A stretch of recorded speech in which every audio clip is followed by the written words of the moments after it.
How are you? How was your week? The week was okay. The week was okay. I got to spend time with my family, here at work, and a little bit at church.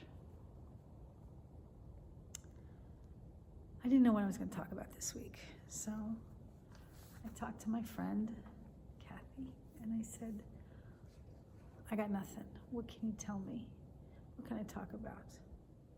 And Kathy's trying to lose a little bit of weight. I hope she's okay with me saying it, because I've been through it, and I'm going through it now.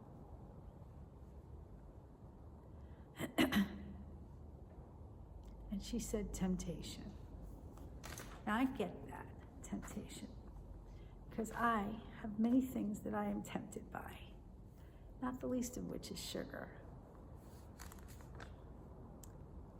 And here's the thing. It's almost like your body takes over and just says, you can have this.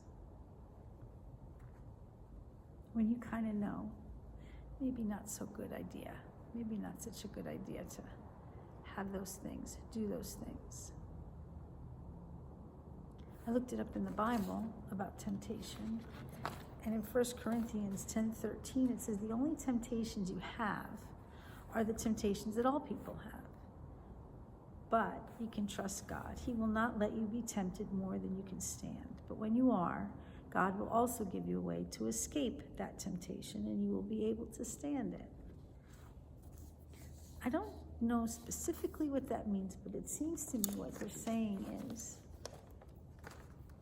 God's got you and will catch you when you get to the point where you need to be caught. When you get to the point where the temptation is too much and you're doing things that are not healthy for you. But it doesn't have to be just food or anything like that. It could be that you might be tempted to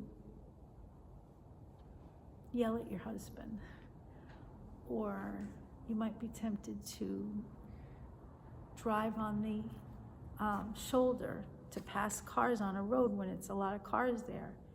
You might be tempted, I don't know, to skip something, skip church. You might be tempted to spend more money than you have. There's a lot of temptations out there. And I'm not really sure how you get away from them. There's stuff online that you can look at that talks about understanding what tempts you, removing yourself from the situation, and developing coping mechanisms, focusing on your values, share your struggles, talk to your friends. But the thing is, you're going to be tempted. You're always going to be tempted. So I'm wondering if what I'm going to learn from this is not so much to have temptation to disappear from your life, because that's not going to happen. But to maybe to understand that God is there with you and will get you to a point when you need it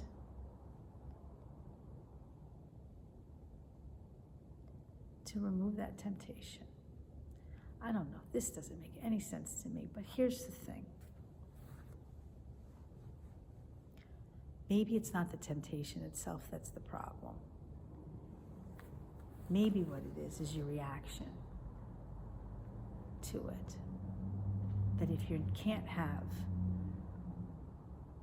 that bottle of beer and you lose it, maybe that's when God says, we're pushing this a little bit too much. And then maybe put something in your life to help you through it, to help you come away from that.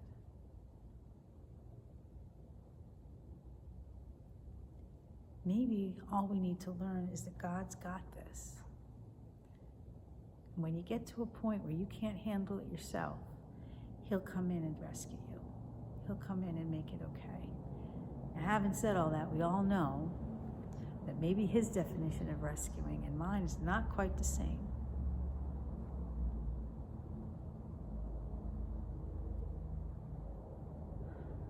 But I'm guessing his definition is probably more realistic than mine. So maybe what we need to learn from this is that God's got this. And maybe we don't need to worry so much about that, but to listen to him.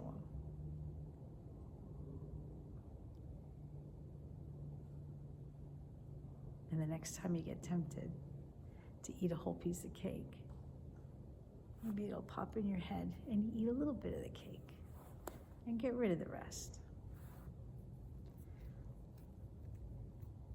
I think simply, and it sounds to me like the simplest way to deal with this stuff is to know that God's got this and listen to that voice.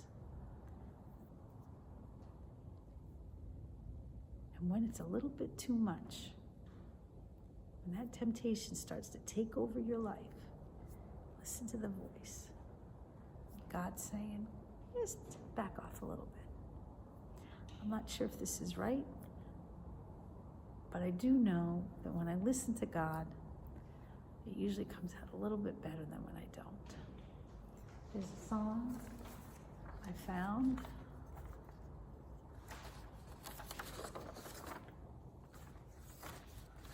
And it's right here. I hear it on the radio. Lord, I need you. Lord, I come. I confess. Bowing here, I find my rest. But without you, I fall apart. You're the one that guides my heart. Lord, I need you. Every hour, my one defense, my righteousness. How I need you. Where sin runs deep, your grace is more. Where grace is found is where you are. And where you are, Lord, I am free. So teach my song to rise to you. When temptation comes my way, when I cannot stand, I'll fall on you. Jesus, you're my hope and stay.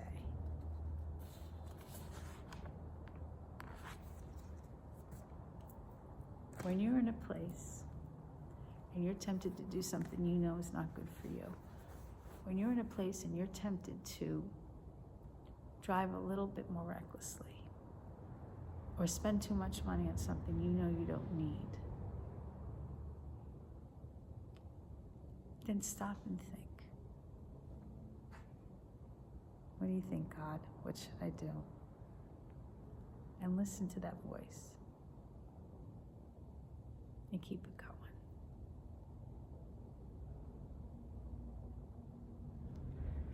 We're not alone. We're not alone. We have a lot of hard things that we're going through, all of us, every single one of us, but we're not alone.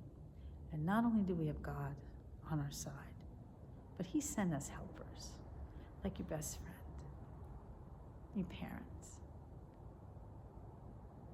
the people that you go to work with, the people you go to church with. God's sending us the people to help us through the tough times, help us through the times when we're a little tougher on ourselves. So use them. Talk to them. Talk to God. Hope this made any kind of sense. And if it didn't, let me know. All right? I love you. I miss you a lot. We'll be together soon. Take care.